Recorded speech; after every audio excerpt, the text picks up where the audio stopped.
Good evening and thanks for joining us. The Ontario Provincial Police are still searching for a man who went missing on the shore of Lake Superior around 5:30 Saturday night. Two people experienced trouble while cliff diving into waves that were nearly 10 feet high at the Silver Harbor Conservation Area. Two men sea-dooing managed to pull out a female from the water and help resuscitate her before she was brought to hospital. Men say there was no question they needed to help when they heard people might be drowning. Jamie Troon and Guy Carrier acted on instinct when they heard a woman was drowning off the shore of Lake Superior. The two men went to Silver Harbor Conservation Area to ride their Sea-Doos. They returned to shore to fix Carrier's Sea-Doo when they were told a woman was in the water drowning. So instantly, me and my friend we hopped on my Sea-Doo and took off out there, and we found a lady out there face up, and we grabbed her as quick as we could and we hauled her to shore. I don't know, he did a really good job getting us back there, and I was just holding on to her. I didn't want to let her go away. So Laura Rakowski was enjoying a picnic with her family and friends when she saw the two men on Sea-Doos pull up to shore. She watched as paramedics took over and brought the girl into an ambulance. But from what I saw, there was no response when they lifted her up onto the stretcher. Her arm was just flopping by her side. The female, whose name has not been released, was taken to hospital. Her condition is still unknown at this time. Carrier and Troon heard that there was a man still in the water, so they hopped back on their Sea-Doos and searched for more than an hour alongside emergency officials to help find that man. it didn't matter how big the waves were. It didn't matter what was going on. We just jumped back into the water onto the Sea-Doo and drove back out there, and didn't find anybody the second time. There's somebody else out there that was drowning there, and we just wanted to help out, and that's what I'm hoping anybody else would do if one of my family members was to do the same. So. When we spoke with OPP officers earlier, they said they would be out until the sun went down Sunday night. We need to exhaust all the opportunities that we have available to us today. The Ontario Provincial Police have informed TVT News that a dive team will be in early Monday morning to continue with recovery efforts. The man who's missing is described as being 32 years old. He's 6 feet tall and weighs around 180 pounds. The OPP Marine Unit is also conducting a second search in the Silver Falls area for a man who went missing in the water there. 4 people were canoeing on the Kaministiquia River between Silver Falls Road and Forbes River Road.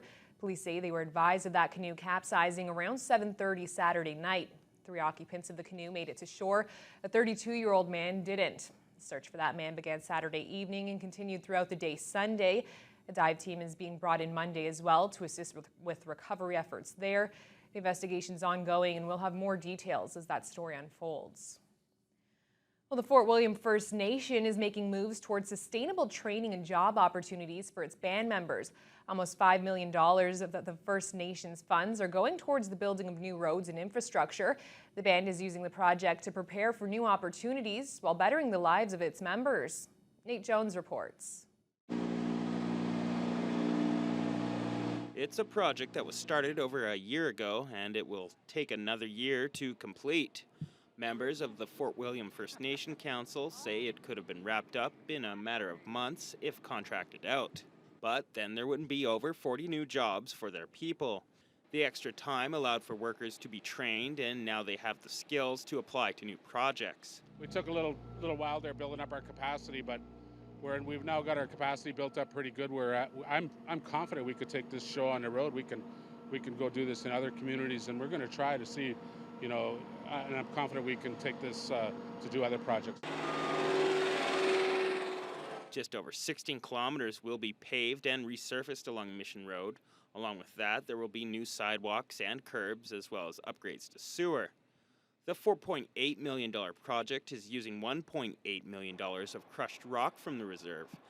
Council members believe there is about 30 years of life in the rock quarry, which opens up another market to capitalize on. When looking at self-sustainability, I mean, you need to be able to put various measures in place, and you need to look at sustainable options. And when it comes to the construction division, there is a market for it. There is an industry for it, and Fort William First Nation is definitely ready and willing to jump on that and start capitalizing on that.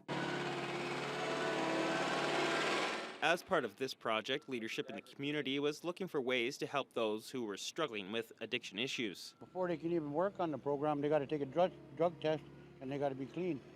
And it helped my family. I had a couple of people that were on drugs and they passed the test and now they're working. Bannon says that these new opportunities have led to the end of social assistance for these new workers, while instilling a new sense of pride. The band hopes to have all roads on the reserve paved and completed within a year. Nate Jones, TBT News. The number of active fires in the Northwest continues to dwindle. Officials say below average temperatures contributed to the below average fire season throughout the region. Now the end of the forest fire season is in sight, with less than 20 active fires remaining throughout the region. The season saw a significantly lower number of fires, and the fire hazard continues to sit at low to moderate. Red Lake Fire 31 registered as the largest fire in Ontario for 2013. It's currently labeled as under control. I think it was just one of those years. We had a couple nice weeks of really great weather, and then it would die off and we'd have a few days of rain, and that seemed to be our pattern this year. Across Canada, the weather patterns were pretty extreme, with lots of flooding this year and not so much forest fires. So it was just one of those years, and next year will be a whole different ballgame. With the black bear hunting season beginning last week, MNR officials are asking hunters to be aware that there may still be fire rangers working in their area. New Democrat MP John Rafferty says he's willing to put partisan politics aside and work with the new Conservative Cabinet Minister Greg Rickford. 1 month ago, the Kenora MP was named Minister of Science and Technology and Minister responsible for FedNor by Prime Minister Stephen Harper. Rickford has also been chosen as the federal government's point man for the Ring of Fire development. Rickford was in Thunder Bay this past week for a pair of functions, one of which was attended by Rafferty. Although he doesn't agree with many of the Conservatives' moves in the past few years, Rafferty says he'd like to work with his neighboring MP for the good of the Northwest. It's nice to see Northern Ontario back at the cabinet table. I mean, it's not an NDP government, it's a Conservative government, but back at the table nevertheless. And I think that Greg Rickford and I, over the last 3 years, have developed a good relationship. So as critic for FedNor, I expect that rather than seeing negativity coming from me over the next 2 years as to what should be getting done, I think you'll find that I'll be working with Minister Rickford. Well, there wasn't a shortage of furry, cute, and well-trained dogs at Chippewa Park today. The annual Thunder Bay Agility Dog Competition offered up tricks that were done right out of a movie. There were a variety of different dogs from across the region that attended. Each one was tested on its agility, how quickly it could maneuver inside the tunnel, jumps, planks, and weave through poles, to name a few. Michelle Schulski and her 11-year-old shepherd dog, sheepdog, Jazz, earned a national championship award called Natch. The award's given to a dog that accumulates a specific amount of points in their lifetime. Schulski is part of Thunder Bay's Agility Dogs Club and attends the trials every year. She trained her dog, Jazz, since he was 7 months old. The relationship, it's a team relationship between me and my dog, and then the people that we meet along our travels, they become part of that dog community. We have dinners together, we have barbecues together. When we have trials, we go OT together. And it was, we walk into the Family Dog Center in La Crosse, Wisconsin, and we're greeted with hugs every time we show up. The event wrapped up earlier this afternoon. In the city of Thunder Bay, there are no walk-in doctor clinics open on Sundays. For our question of the day, we wanted to know if you thought this was a problem and if it's ever caused a problem for you.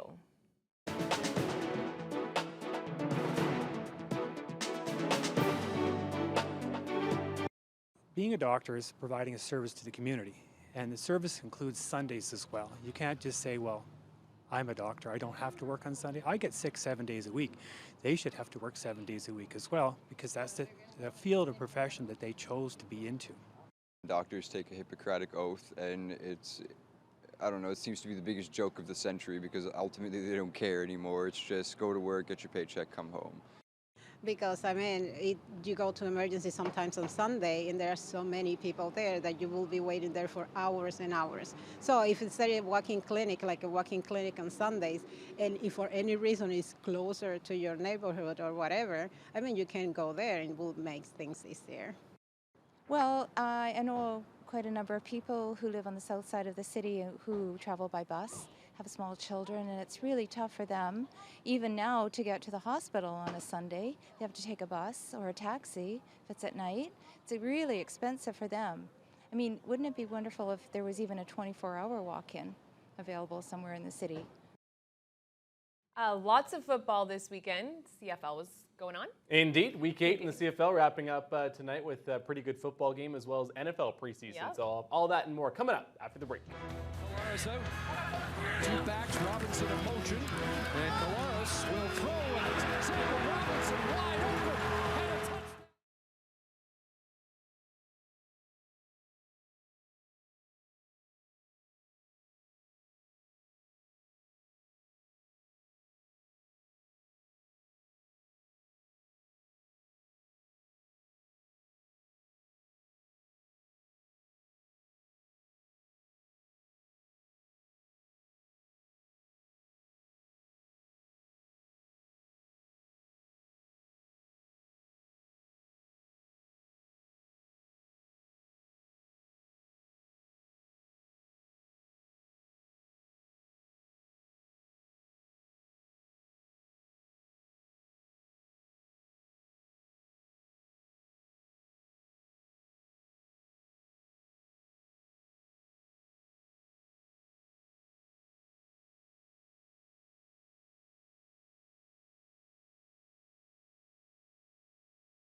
Toronto Argonauts were in action this weekend.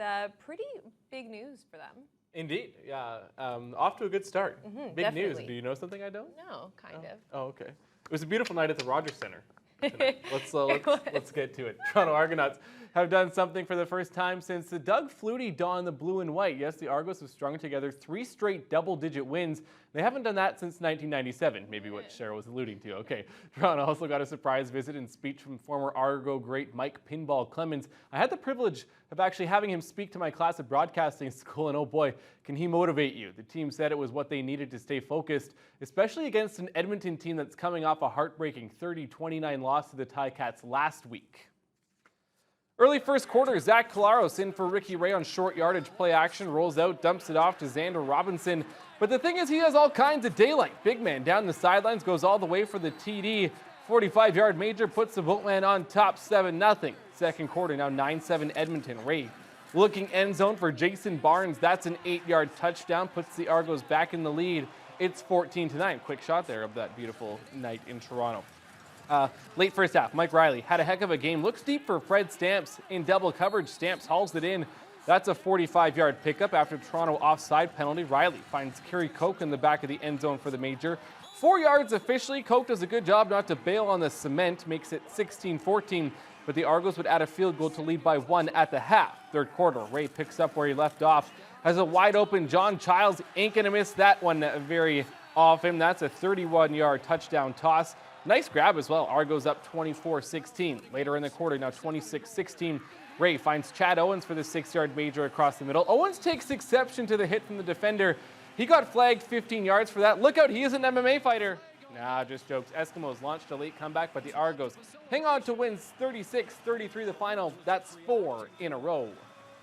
In other CFL news, the shakeup continues in Winnipeg. Today, the Blue Bombers announced that offensive coordinator Gary Crotton has been fired. The news comes after a 37-18 loss to Hamilton on Friday that dropped Winnipeg's record to 1-6. Crotton will be replaced by former Tiger Cats head coach Marcel Belfoy for the remainder of the season. To the NFL, the Colts visiting the New York Giants, week 3 of the preseason action.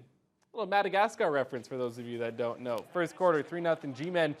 Andrew Luck, quick hitter to Reggie Wayne, casually reaches up with the one hand, hauls it in. He should go over the 1,000 reception mark this career for this season, making it look easy. Same drive, it's Wayne again. Luck it's in the air and caught for the touchdown by Reggie Wayne. Oh, man, you gotta be kidding me. An outstanding catch on a pass that should have been picked, but it's 10-3 Indy. Second quarter, Luck drops back, looking to the corner of the end zone, finds T.Y. Hilton, who also makes a crazy good catch, brings it in, then gets both feet down inbounds. The 18-yard touchdown puts the Colts on top 17-3. They'd go on to win this one 20-12, the final. To the track where a year ago, the Canadian men's 4x100-meter relay team were robbed of a bronze medal at the London Olympics. Today, there was a measure of vindication for the team at the World Track and Field Championships. And the other story was, of course, Usain Bolt. The Jamaican was looking to go 3 for 3 in top podium finishes and tie Carl Lewis in the process for the most gold medals in the history of the worlds. On the final turn of the race, the Americans were leading, but a sloppy exchange allowed Bolt to race into the lead. And nobody's going to catch the world's fastest man. Bolt wins his 3rd gold medal of this year's championships and 8th overall. The Americans finished 2nd. Canada finished 4th. But watch on the replay. Great Britain made their last exchange outside the zone. They got disqualified for that, which bumps Canada up to the bronze medal. It's the 5th medal for Canada, which is the best performance ever at the World Championships for this country. On the diamond, the Athletics doubled up the Thunder Bay Wolves 12-6 in senior men's action tonight. Justin Tugas checked that, had 3 RBI to pace the A's. Meanwhile, Max Scherzer has his major league leading 18th win of the season. The Detroit Tigers right-hander allowed 2 earned runs through 8 innings in a 6-3 win over the Royals tonight. Miguel Cabrera added his 40th home run of the season for the AL Central leaders. Also today, the Jays looking to avoid losing a 20th straight series in Tampa Bay. Yeah, that'd be pretty wild. The Rays mascot having some fun with Kevin Pillar before this one. He kind of looks like the Lorax. St. Petersburg native Todd Redmond got the call for the hill on the Jays. It's the first time he started in his hometown, but it doesn't start well. Bottom 1, Evan Longoria takes Redmond deep and gone to the opposite field. The solo shot is his 24th of the season. Mama Redmond not impressed with that. It was also Pooch in the Park Day at Tropicana Field today. Bunch of dogs taking in the afternoon affair. Bottom 5, Escobar drives one to the gap in left center. Pillar and Anthony Gose both trying to make the grab. They come together. Gose had it for a second, but it was knocked away by the body of Pillar. Those two not on the same page despite playing most of the season in AAA together, but they would be okay. Still 1-0 in the bottom of the 7th, but Edwin Encarnacion changes that. Launches his 31st long ball of the year to the left. Solo bomb ties things at 1. Just the second hit of the game for Toronto. Top 9, Double E appears to do it again, but the ball goes off the top of the wall and then stays in play. Brett Laurie thinks it's gone. There was no review. Encarnacion had a double on the play, but he was stranded. To extras, bottom of the 10th, Jose Lobaton had the walk-off hit on Friday against the Jays, and he does it again today. Hammers the Brad Lincoln offering over the fence and right as the Rays walk off the Jays 2-1 the final. In other somewhat sports-related news today, the great one is going to be a father-in-law. Yes, Wayne Gretzky's daughter Paulina announced on Twitter last night, that she's engaged to PGA golfer Dustin Johnson. From the picture I saw, it's a pretty big rock. Not gonna lie, not too shabby to have the greatest hockey player ever as your father-in-law, except Johnson might have to let him win on the golf course every now and then. Here are your misplays of the week.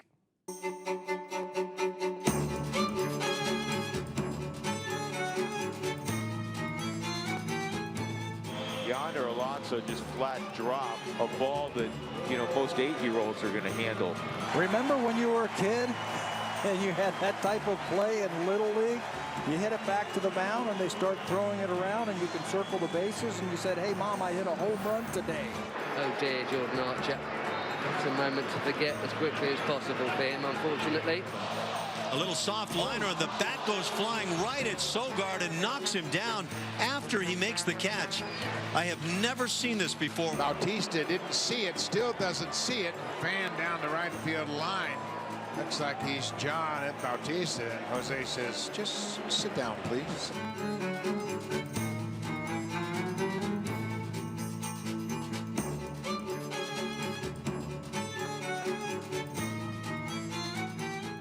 Here's a bad snap from Berger to Castle. Kareem Abdul-Jabbar couldn't have caught that snap. That's funny. Kyle Seager makes a play on this, and he goes to a full arm fake. Who is he going to throw it to? This is great. He arm fakes right at Sean Rodriguez. Who is that throw going to?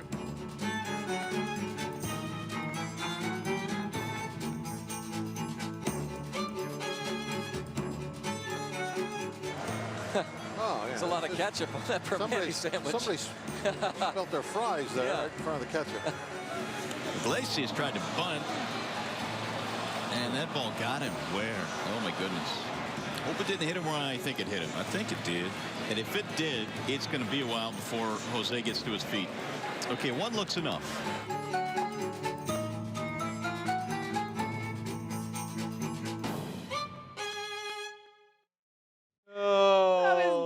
Those are good. Cheryl really enjoys those. Ketchup. I do enjoy. The ketchup on the fries, that was your Yeah. favorite one out of all of that? Maybe. Oh, okay. Those heads were good. Couple warm days heading our way. We'll have weather after the break.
Today started off a little bit cloudy, but by the time we hit the afternoon, early evening, the weather got beautiful. Skies cleared. Temperature got Beautiful. up to 22. Humidex 25. Gorgeous weather. And some more coming? Some more coming. We'll get there in a sec, but let's see what's happening across the country right now. Vancouver is at 21 degrees with a mix of sun and cloud. Prince George 17 with a mostly sunny sky there. Edmonton is at 17 with lots of clouds overhead. Calgary right now 25, mostly sunny sky. Saskatoon and Regina just a couple degrees cooler. In Winnipeg it's 22 with a mostly cloudy sky. Churchill sitting at 10 degrees right now with clouds in the sky there as well. Heading into Ontario, Toronto's at 21. Ottawa, Montreal 18. Quebec City 20 degrees with clear sky in those cities. Fredericton right now is 16, same conditions in Halifax. Charlottetown is 17 with a mostly cloudy sky. St. John's 16 degrees, mostly cloudy as well. In our region, temperatures overnight are going to be, again, about 5 degrees above seasonal for what we should be seeing this time of year. We should be right at the 10-degree mark. We're in the mid to high teens throughout the majority of the region. Across the North Shore, a little bit cooler. Marathon and Sault Ste. Marie will be 12 and 13 degrees. Expect to see some rain and chance of thunderstorms throughout the region overnight this evening. Heading into tomorrow, that'll carry on just through the morning, but as we get into the afternoon, it should clear out again. Temperatures up in the high 20s, 30 degrees in Kenora and Sioux Lookout, 31 in Fort Francis. Temperatures looking nice and warm, quite a few degrees above what we should be seeing for this time of year. Right now in our city, still sitting at 22 degrees, so nice and warm, mainly cloudy. The wind's coming out of the southwest. 9 kilometers an hour, gusts up to 30 kilometers an hour. As we head overnight, we're going to go down just to a low of 15 degrees. We do have about a 60% chance of showers overnight. We'll see that more in the wee hours of the morning. Wind's going to come out of the west-southwest, 11 to 22 kilometers an hour. Heading over the next few days, expect to see that 60% chance of showers tomorrow morning. There is a bit of a risk of thunderstorms. Tuesday, 28 degrees, could go all the way up to 32 degrees. Low of 16. Wednesday, we have a 40% chance of showers there. By the time we hit Thursday and Friday, temperatures drop just slightly, but the sun comes up to play again. Sky clears out. No more rain. No more showers. Showers. Whatever. I Showers misspelled on a word. Tuesday. Yeah, but it's a little bit of rain, but again, no, I'm just bugging. Hey. But a little bit of rain, nice temperatures though, so hopefully we don't get too much rain. Definitely good week ahead. There is going to be lots of humidity for the first few days, There you though, go. so be sure to prepare for that. That is all the time that we have for tonight, though. Thank you very much for watching. We'll see you again tomorrow.